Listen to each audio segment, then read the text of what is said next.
Good morning, my brothers and sisters from the security industry. I'm sure आप सोच रहे होंगे कि ये सफ़ेद बालों वाला बुड्ढा कौन है और यहाँ पे क्या कर रहा है। तो सबसे पहले तो आपका स्वागत है आपके अपने चैनल में।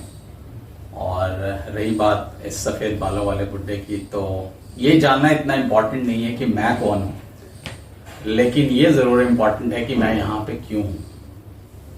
मेरा यहाँ आने का सिर्फ एक ही पर्पस है, एक ही मकसद है, दैट मैं किसी न किसी रूप में अपने सिक्योरिटी भाई बहनों के जीवन में किसी न किसी रूप में, भले ही वो बहुत ही छोटी सी हो, अगर मैं किसी रूप में उनके जीवन में कुछ भी वैल्यू ऐड कर सकूं तो मैं अपने जीवन को सार्थक मानूंगा। I know the hard work, the pain, the difficulties of my brothers and sister from security industry.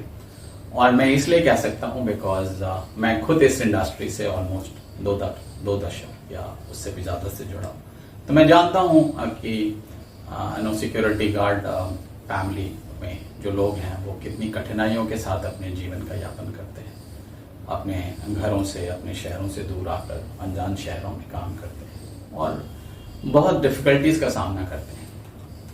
और यहाँ तक तो फिर भी ठीक था, जीवन में संघर्ष होता ही है, लेकिन एक और चिंताजनक विषय है, वो है कि इतनी अथक परिश्रम, इतनी मेहनत, इतने सैक्रिफाइसेस के बाद भी उन्हें जो एक ग्रोथ वो डिजर्व करते हैं, and I really say that they deserve it, वो कहीं ना कहीं उनको नहीं मिलती है या वो उससे वंचित रह जाते हैं। और इसके पीछे बहुत से कारण हैं, कोई एक कारण नहीं, बट मेरे एक्सपीरियंस से एक मुख्य कारण है जो उन्हें प्रगति के पथ पे जाने से रोक रहा है, और वो है उनकी कमजोर इंग्लिश कम्युनिकेशन या पुअर इंग्लिश कम्युनिकेशन। उसमें उनकी कोई गलती नहीं है, लेकिन अगर इस क्षेत्र में में सभी को, किसी को भी आगे बढ़ना है, तो ये निहायत ही जरूरी है कि हम थोड़ी बहुत तो इंग्लिश कम्युनिकेशन में महारत हासिल करें।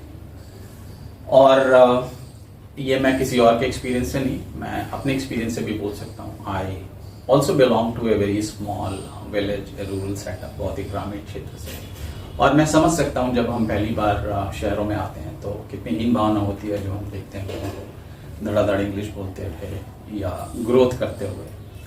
और शायद यही चीज निरंतर लाइफ में आगे फेस करनी पड़ती है हम सभी को, चाहे वो कार्य क्षेत्र हो, स्कूल हो, कॉलेजेस हो। और इंग्लिश के महत्व को हम कितना भी अनदेखा करना चाहें, पर शायद हम कर नहीं पाएंगे। अगर करेंगे भी तो कहीं ना कहीं अपनी ग्रोथ की कॉस्ट पे करेंगे। आप कोई भी कॉम्पिटिटिव एग्जाम देख लीजिए, कोई एग्जामिनेशन देख लीजिए, कोई इंटरव्यू देख लीजिए, ग्रुप डिस्कशन देख लीजिए, कॉर्पोरेट लाइफ में आप मैनेजर्स को देख लीजिए, विदाउट इंग्लिश कम्युनिकेशन बहुत मुश्किल है ग्रो करना। तो इसी से प्रेरित होकर हमने सोचा कि क्यों ना हम कोई ऐसी पहल करें जहां हम अपने सिक्योरिटी ब्रदर्स एंड सिस्टर्स के लिए ऐसे चुनिंदा 500 सबसे स्ट्रॉन्ग वर्ड्स लेके आए जो वर्क प्लेस पे बहुत स्ट्रांगली यूज होते हैं, बहुत कॉमनली या फ्रीक्वेंटली यूज होते हैं। और मेरे हिसाब से इन वर्ड्स का जानना निहायत जरूरी है अपने करियर में आगे बढ़ने के लिए। तो ये एक छोटी सी कोशिश है हमारी, मैं ये नहीं कहता कि this is the only way, पर ये भी एक इम्पॉर्टेंट स्टेप है। अगर हम धीरे धीरे इन वर्ड्स को समझेंगे और उनका प्रयोग अपने कार्य क्षेत्र पे करेंगे, आई एम श्योर आपके मैनेजर्स का ध्यान, आपके क्लाइंट का ध्यान, आपके सुपरवाइजर्स का ध्यान आपके टैलेंट की तरफ जरूर जाए। और कहीं ना कहीं यही छोटी छोटी चीजें आपकी प्रगति के द्वार खोलेंगी। They will open doors of greater success for you. So that's the aim of this programme. And मुझे नहीं पता ये कहाँ जाएगा, किस तरफ जाएगा, इससे आपका कितना फायदा होगा, लेकिन एक छोटी सी कोशिश है, एंड आई एम श्योर थोड़ी बहुत सक्सेस तो हमें जरूर मिलेगी। And if I know you support me and if you follow, I am sure कि आप आने वाले दिनों में जरूर एक बेहतर मैनेजर बनेंगे, जिसपे ना कि सिर्फ आप गौरवान्वित होंगे, बट आपकी फैमिली, आपके रिलेटिव्स, आपके संगी साथी भी आपकी प्रगति पे बहुत गर्व महसूस करेंगे। So with this let's start this month long series, And that's all for the time being, and we'll meet next time. Thank you so much, and have a great day, my brothers and sisters from the security industry. May God bless you.